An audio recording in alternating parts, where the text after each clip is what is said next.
Bonjour à toutes et à tous, bienvenue dans Smart Impact. Ici on parle transition écologique, transition énergétique et RSE, responsabilité sociale, sociétale et environnementale des entreprises. Mon invité aujourd'hui c'est Dimitri Carbonel, le fondateur de Livosphère. Avec lui on va parler de la récente campagne de sensibilisation sur le numérique responsable, campagne lancée par l'ADEME. Notre débat il portera sur les solutions de réduction des consommations d'eau et d'énergie dans l'industrie avec un focus sur le secteur de la brasserie. Et puis pour Smart Ideas, la start-up du jour, c'est FI 1618, une maison de haute maroquinerie responsable. Voilà pour les titres, c'est Smart Impact, c'est parti.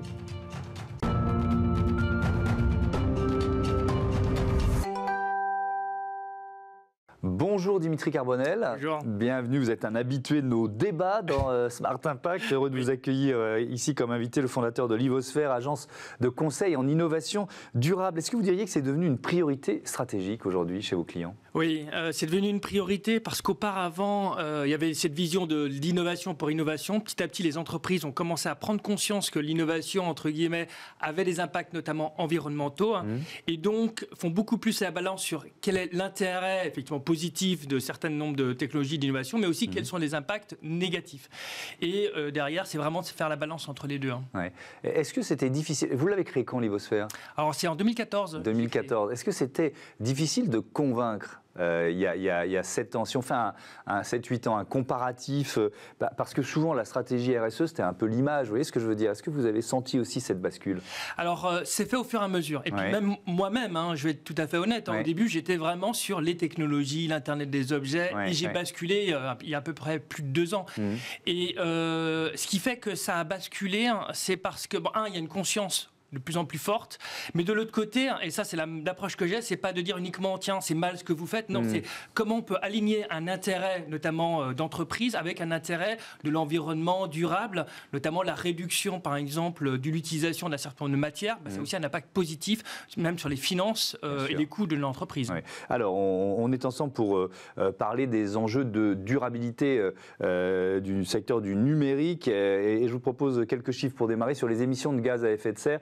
Le numérique, c'est 3,5% des émissions mondiales de gaz à effet de serre, une empreinte carbone qui pourrait doubler d'ici 2025. Ça, c'est le constat général qui est fait par l'ADEME, l'agence de la transition écologique. Dimitri, qu'est-ce qu'il y a la plus lourde part dans ce bilan ? Les objets ? Oui, en fait, c'est vraiment, il y a 3 phases. Il y a toute une première phase qui est la fabrication des objets. Il y a la phase de l'utilisation, après ce qu'on appelle les fins de vie. Et donc, la fabrication correspond grosso modo à 75%. Notamment, c'est lié à l'extraction de matières premières, mais aussi toute l'énergie qui est utilisée. Et puis après, il y a effectivement l'usage qui est une vingtaine de pourcents. Puis après, il y a aussi une deuxième manière aussi de scinder. C'est entre, d'un côté, tout ce qui est ce qu'on appelle les terminaux, donc les télés, les smartphones, etc. Ensuite, il y a toute la partie réseau et data center. Et là encore, c'est plutôt les objets en eux-mêmes qui représentent la majeure partie en fait des impacts. Il faudrait qu'on fasse le calcul pour chacun de nous, mais c'est combien d'équipements connectés par foyer à peu près ?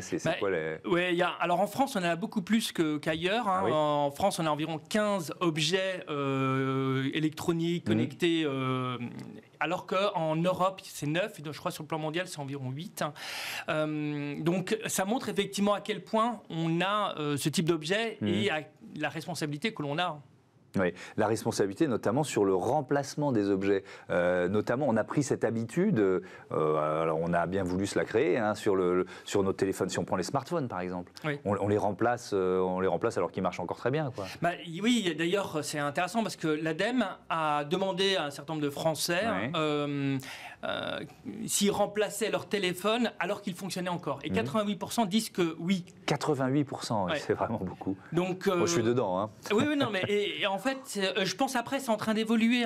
Mais le fait d'avoir le réflexe de se dire, bon, je remplace mon téléphone quand il ne fonctionne plus, quand il n'est plus réparable, c'est un réflexe à avoir de plus en plus. Quels seraient les bons leviers pour réduire cette empreinte numérique ? Alors, la première chose, c'est ce qu'on appelle le reconditionnement. C'est plutôt que, bien sûr, attendre que son téléphone ne fonctionne plus, ou soit vraiment les batteries ne fonctionnent plus, etc. Et potentiellement le faire réparer. 2, ensuite, c'est vraiment de prendre plutôt des objets qui sont reconditionnés. Et d'ailleurs, c'est très intéressant parce que l'ADEME a mis en place une plateforme qui s'appelle, je crois que c'est plus long, enfin, longue vie aux objets, me semble-t-il.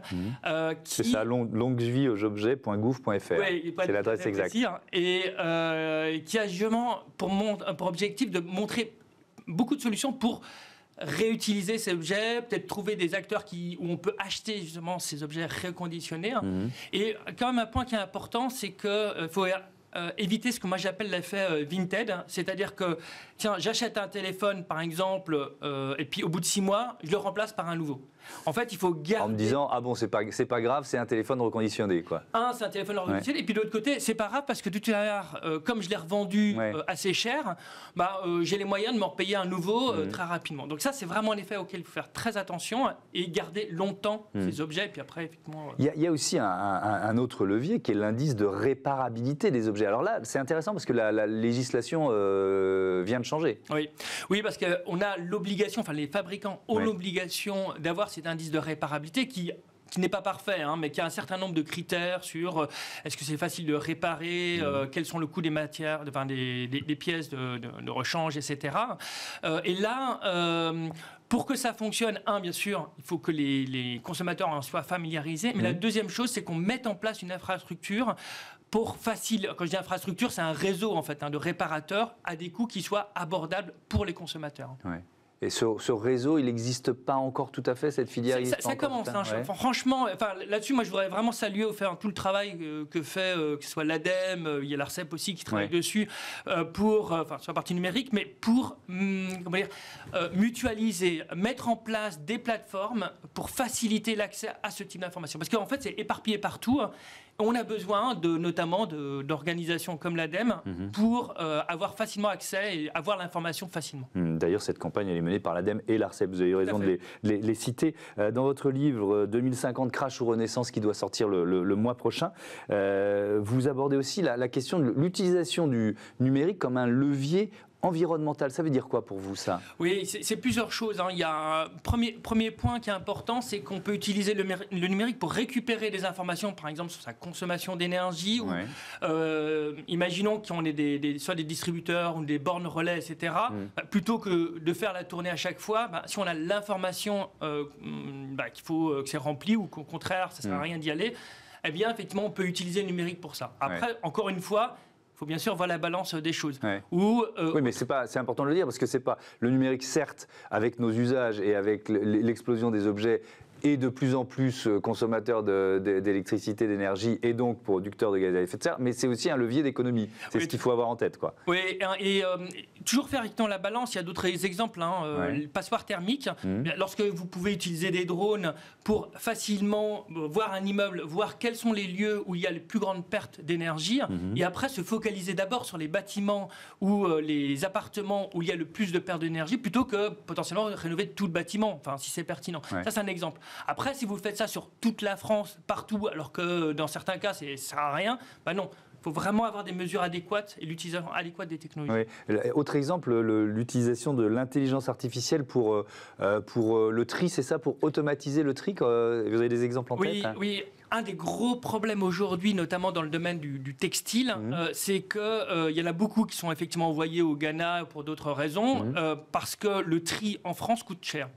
Et notamment en utilisant l'intelligence artificielle, notamment avec des caméras pour identifier et faire le tri entre les différentes matières, on permettrait effectivement plus facilement de le recycler. On peut utiliser aussi des robots collaboratifs, bien sûr avec l'aide de personnes, l'objectif c'est pas de remplacer les gens, pour faciliter l'économie circulaire en France, plutôt que de l'envoyer ailleurs ou carrément l'envoyer par exemple au Ghana ou ailleurs pour que ça soit après jeté.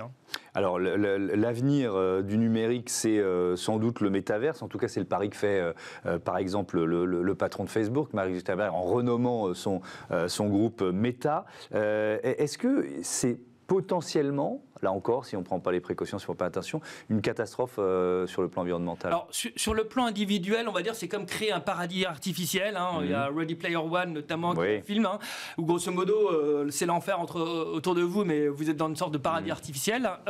Oui, c'est une catastrophe parce qu'il faut énormément, sur le plan individuel, sur le plan beaucoup d'énergie, il faut créer des interactions, ça va consommer aussi beaucoup de matières premières, etc. Donc oui, néanmoins, il y a comme un point sur le plan plus des entreprises, ça a du sens. Si par exemple, on doit concevoir, je sais pas, des usines ou des solutions en avance et éviter pour le coup des dépenses ou pour optimiser par exemple, je sais pas, les flux d'énergie ou les flux de consommation. Là, ça peut effectivement avoir du sens. Dans ce cadre-là. Mais ce n'est pas le métaverse tel que Mark Zuckerberg le voit, quoi. Merci beaucoup, merci Dimitri Carbonel. Je rappelle le titre de votre livre à paraître courant février 2050, Crash ou Renaissance. À bientôt, évidemment, sur le plateau de Smart Impact. On passe à notre débat. Un partenariat pour consommer moins d'eau et d'énergie.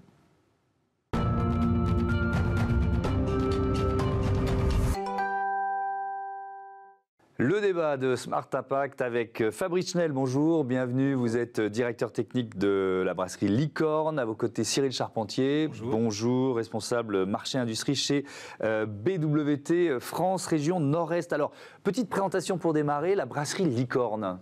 Vous êtes basé où, en Alsace, c'est ça? Exactement. Donc la brasserie Licorne est située à Saverne, précisément, donc à 40 km au nord de Strasbourg.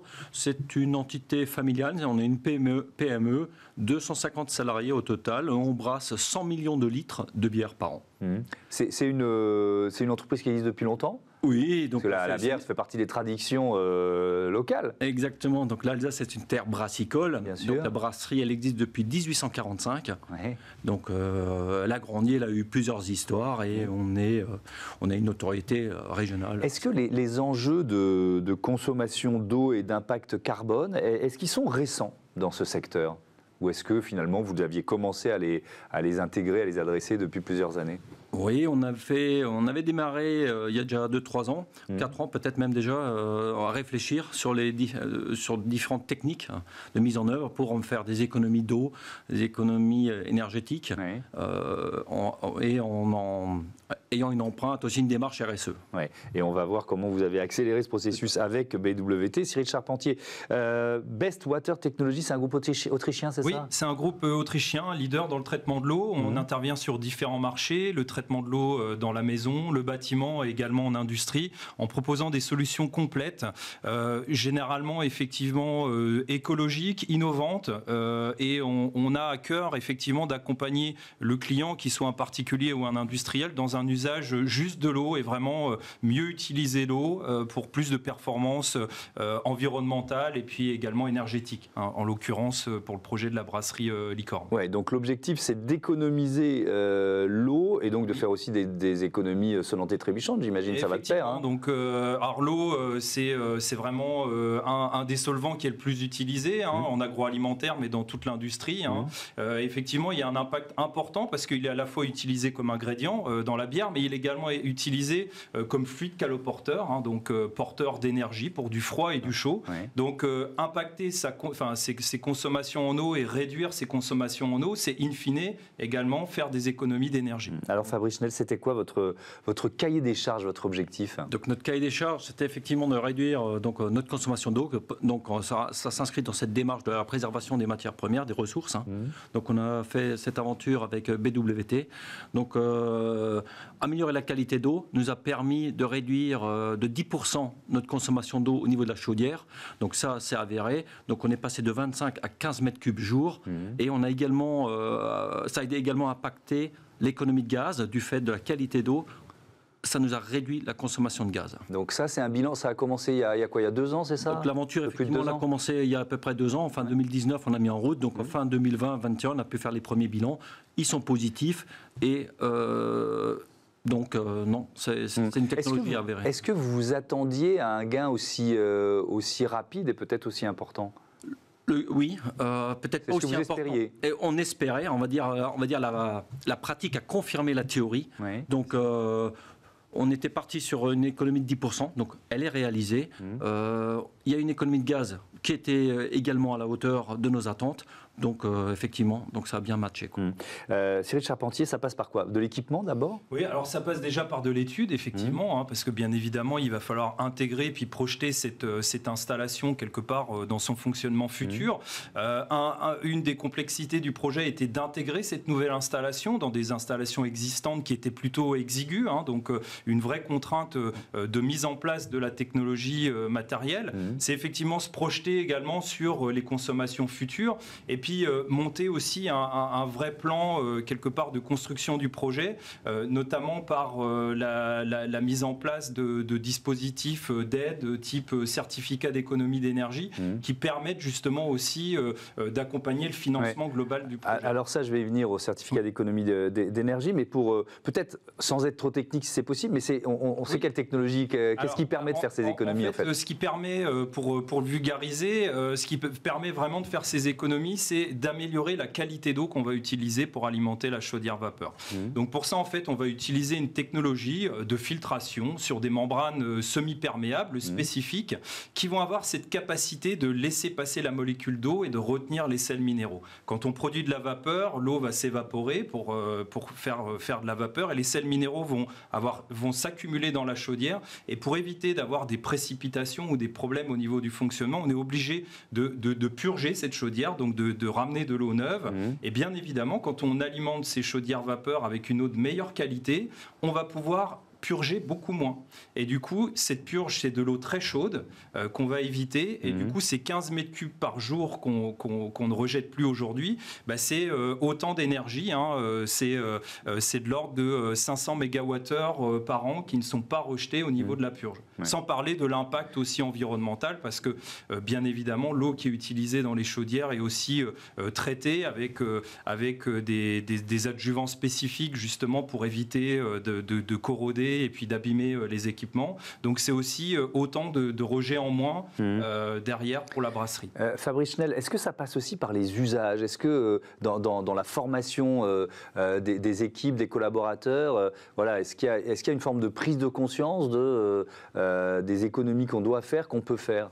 Donc oui, effectivement, la brasserie Licorne, donc on a démarré cette démarche d'économie, de préservation de nos ressources. Donc ça fait maintenant 3 ans où on œuvre au quotidien à différents niveaux. Donc on travaille aussi bien sur l'énergie, sur la sobriété énergétique, hydrique et empreinte carbone. Donc ça, c'est vraiment au travail au quotidien. C'est vrai que, pour donner un ordre de grandeur, donc il y a 20 ans, on utilisait 20 litres d'eau pour faire un litre de bière. Aujourd'hui, on est, nous, à 3,4 litres. On a fait le bilan. Donc, et en challenge, on aimerait bien, en 2025, atteindre les 3 litres, où vraiment on sera à un niveau européen, sera parmi les leaders européens. Ça passe par quoi, ça, d'ailleurs, pour aller encore un peu plus loin? Donc ça passe, comme vous le disiez, ça passe par aussi un changement d'état d'esprit, par d'autres méthodes de travail, d'autres technologies, mais surtout aussi par des réflexes. Et l'être humain est vraiment à cœur. Donc c'est pour ça que je disais, il y a l'équipement et les usages, Cyril Charpentier. Donc ça veut dire que si vous voulez améliorer encore ce bilan carbone et ces économies d'eau, il faut quoi? Il faut d'autres matériels? Il faut un matériel un peu différent? C'est quoi l'idée? Alors effectivement, ça peut passer par là. Aujourd'hui, pour bien maîtriser aussi ces consommations d'eau, les outils digitales et le suivi en ligne du cycle de l'eau sur l'industrie nous aident beaucoup. Parce que comme pour la brasserie Météor, aujourd'hui, on accompagne et on a des ingénieurs qui passent régulièrement sur site pour s'assurer que les équipements sont à leur performance maximum, faire des analyses et du suivi. Donc ça passe par ce suivi qui peut être digital et sur site, mais ça passe également par de nouveaux projets, des projets de recyclage d'eau, de la réutilisation de l'eau. Donc aujourd'hui, effectivement, on essaye à chaque fois de réfléchir à une seconde vie de l'eau pour faire du lavage ou ce genre de choses et de se dire que voilà, avant de la rejeter, est-ce qu'on a fait tout ce qu'on pouvait faire avec cette eau qui a traversé le site en fait. Ouais. Alors il y a certainement des chefs d'entreprise, des cadres dirigeants qui nous regardent, qui disent tiens pourquoi pas. Et il faut parler de ce dispositif des certificats d'économie d'énergie. Je commence avec vous, Cyril Charpentier. Peut-être rappeler ce que c'est, comment ça marche, quoi, tout simplement. Alors bon, le certificat d'économie d'énergie, c'est un dispositif qui a été mis en place par la loi POP, qui oblige les fournisseurs d'énergie à mettre en œuvre des opérations d'économie d'énergie chez leurs clients. Donc ces opérations d'économie d'énergie se traduisent par un certificat d'économie d'énergie qui est rémunéré par ses obligés. Donc c'est les grands distributeurs d'électricité ou d'énergie. Et du coup, effectivement, il y a un certain nombre d'opérations qui ont été définies, des opérations standardisées, définies par l'ADEME, qui permettent d'être éligibles à ces certificats d'économie d'énergie avec des montants plus importants en fonction du gain énergétique réalisé. Ouais. Est-ce que, Fabrice Chel, vous seriez lancé dans la mise en place de ce dispositif sans les certificats d'économie d'énergie? Quelle part ça prend dans finalement l'investissement global d'une telle opération? Je vais être transparent avec vous. Sans les C2E, on n'aurait probablement pas fait l'opération. C'est vrai que ça contribue, ça pèse quand même lourd. Je veux dire, ces aides ne sont pas neutres. Et c'est un accélérateur, un accélérateur du ROI. Et donc, non, c'est clair, sans les C2E, on n'aurait pas fait l'opération. Et après, c'est vrai, c'est très dur de dire C2E combien on reçoit. Il faut déjà que le projet soit éligible. Donc il y a les fameuses fiches. Tout dépend le type de chaudière, tout dépend le type de matériel à mettre en place. S'il doit être customisé ou pas, adapté. Mais c'est pas neutre, c'est pas négligeable. Et ça aussi, pour vous dire, entre 30 et 60-70%. Ah oui, quand même, c'est quand même très important. Cyril Charpentier, ça fait partie de votre métier d'évaluer l'éligibilité au C2E? Alors, ça fait partie de notre métier et c'est même une évolution importante de notre métier. Aujourd'hui, on accompagne encore plus loin que la simple ingénierie technique. Effectivement, quelque part, on a aussi à travailler sur une ingénierie financière. Ça passe par les C2E, ça passe aussi par des aides type agence de l'eau et on doit aussi orienter nos clients un petit peu dans ces dédales administratifs qui sont pas toujours simples parce qu'il y a des conditions qui sont bien spécifiques. Donc on travaille de plus en plus des projets un petit peu globaux, notamment de recyclage d'eau avec les autorités aussi quelquefois parce que il faut pas oublier que en fonction des régions, il y a aujourd'hui une pression importante sur la ressource en eau et sur la disponibilité. Et pour certains industriels, l'eau peut devenir un facteur limitant dans le développement de leur production. Parce qu'on a des pénuries aujourd'hui un peu partout en France. Puisqu'on parle d'aide, est-ce qu'il y a dans les dispositifs d'aide à la décarbonation de l'industrie qui sont mis en place dans le cadre du plan France Relance, est-ce qu'il y a là aussi des opportunités à saisir en ce moment? Effectivement, il y a des opportunités à saisir dans ce cadre-là également, de projets globaux. Aujourd'hui, sur la région, on accompagne plusieurs industriels qui se lancent justement dans de la production d'énergie à partir de biomasse et qui, là aussi, ont des besoins de traitement d'eau particuliers et avec des accompagnements spécifiques sur ces opérations de plus grosse ampleur, effectivement. Merci beaucoup, merci à tous les deux d'être venus présenter ce partenariat. À bientôt sur Bismart. On passe à Smart Ideas avec le nombre d'or au programme.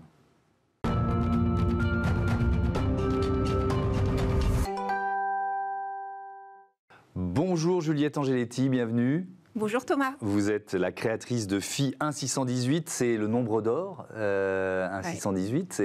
Il vous inspire ce nombre d'or, pourquoi ? Il inspire toute la création, toutes mes créations. Ce que j'aime particulièrement chez lui, c'est qu'il est présent dans la nature depuis toujours et qu'il le sera toujours.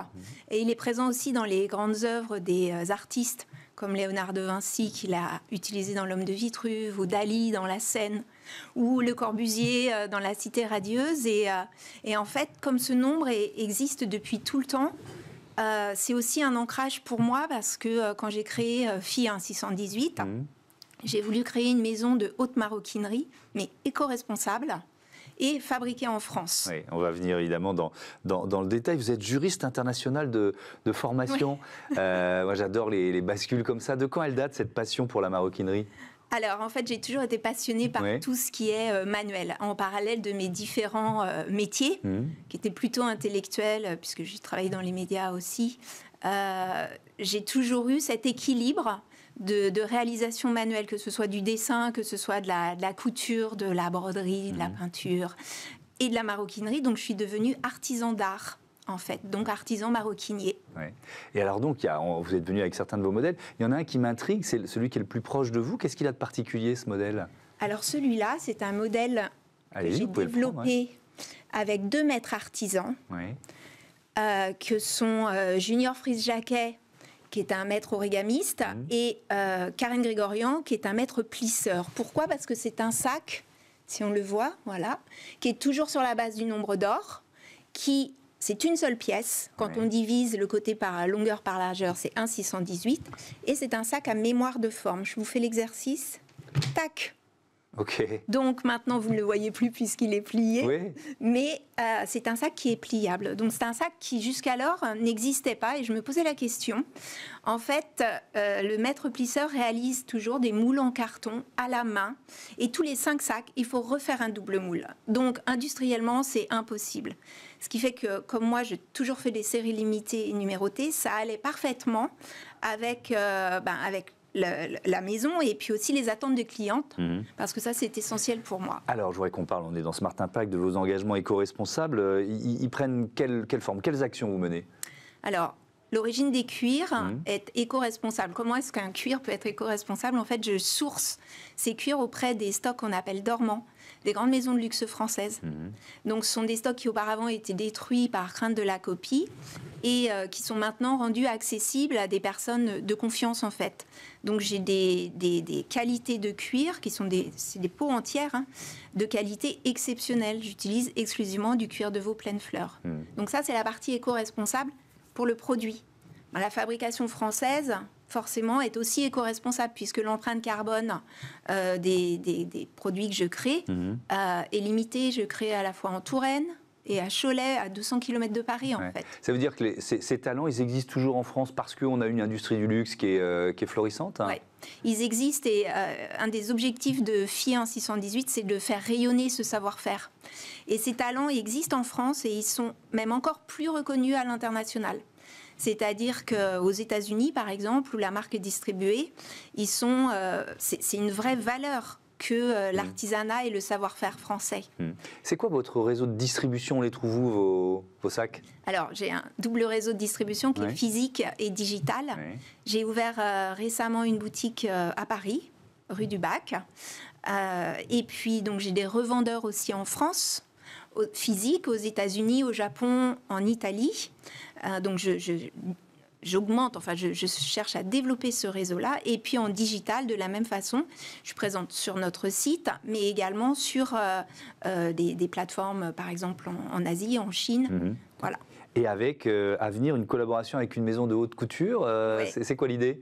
Alors, ce dont je me rends compte, c'est que parmi mes clientes, j'ai une cliente qui est française ou internationale, mais une connaisseuse vraiment, qui connaît à la fois les codes de la mode, qui est capable de les twister, mais aussi les qualités de la maroquinerie. Et j'ai une cliente qui se dessine avec justement ce sac, qui est une collectionneuse, qui apprécie les pièces rares, qui ne sont pas vues et qui ne seront distribuées qu'à très très peu d'exemplaires. Donc cette collaboration haute couture, qui est encore confidentielle, mais qui doit voir le jour dans le premier semestre, est vraiment très importante. Merci beaucoup Juliette Angeletti. Bon vent à FI 1618, le nombre d'or. Voilà, c'est la fin de cette émission.